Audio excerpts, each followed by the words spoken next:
Chapter 12. Stop effing, okay? Hagrid is a pedo too. A lot of PPL in American schools are like that. I wanted to address that issue. How do you know, Snap? I had Christian plus Hagrid isn't really in love with Ebony. That was Cedric, okay? Anyway, I was in the school nurse's office now, recovering from my slit wrists. Snap and Lupin and Harvey were there too. They were going to St. Mango's after they recovered, cause they were pedophiles, and you can't have those fucking pervs teaching in a school with lots of hot girls.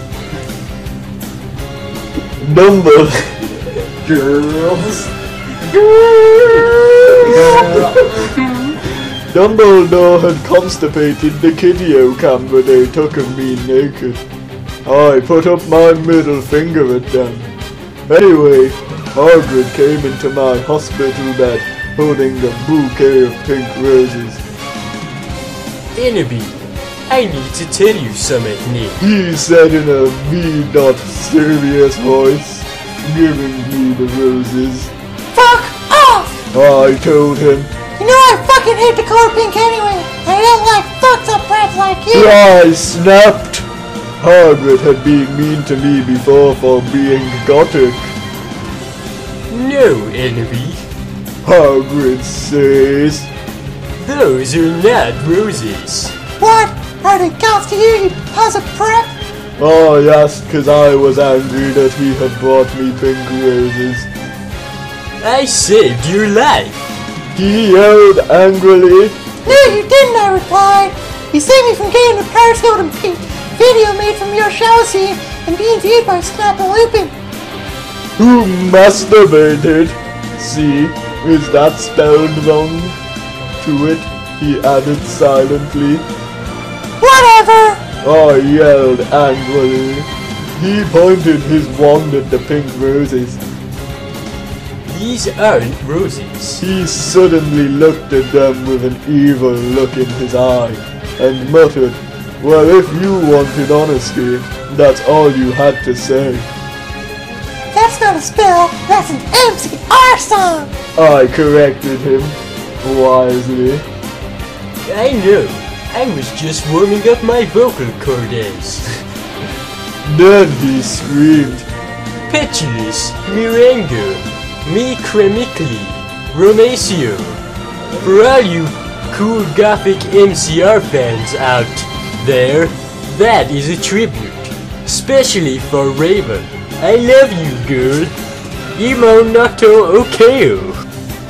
and then the roses turned into a huge black flame floating in the middle of the air. And it was black. Now I knew he wasn't a prep. Okay, I believe you now. WTF is Draco. Hagrid rolled his eyes. I looked into the balls of flame, but I could see nothing. You see, Annabeth? Dumbledore said, watching the two of us watching the flame. To see what is in the flame, you must find yourself first. Okay? I have found myself, okay, you mean old man? Hagrid yelled. Dumbledore looked shocked.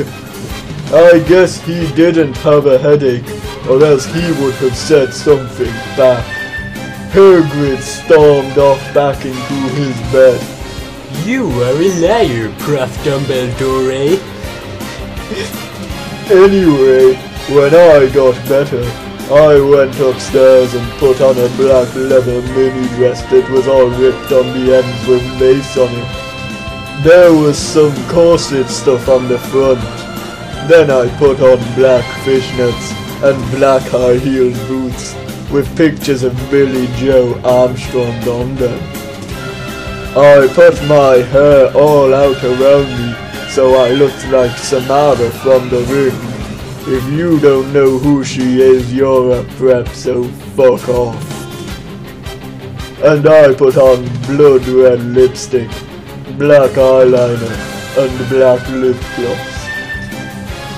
You look kawaii, girl. Bloody Mary said sadly. Thanks. Get it? You do too. I said sadly too, but I was still upset. I slit both of my wrists feeling totally depressed, and I sucked all the blood. I cried again in my bathroom, and put the shades on so Snap and Lupin couldn't spy on me this time. I went to some classes. Vampire was in the hair of magical magic creatures. He looked all depressed because Draco had disappeared, and he had used to be in love with Draco. He was sucking some blood from a Hufflepuff. Hi. He said in a depressed way. Hi, Ben. I said in a Waqali said way. We both looked at each other for some time. Harry had beautiful red gothic eyes so much like Draco's. Then, we jumped on each other and started screwing each other. Stop it now, you horny simpletons! Shouted Professor McGonagall, who was watching us, and so was everyone else.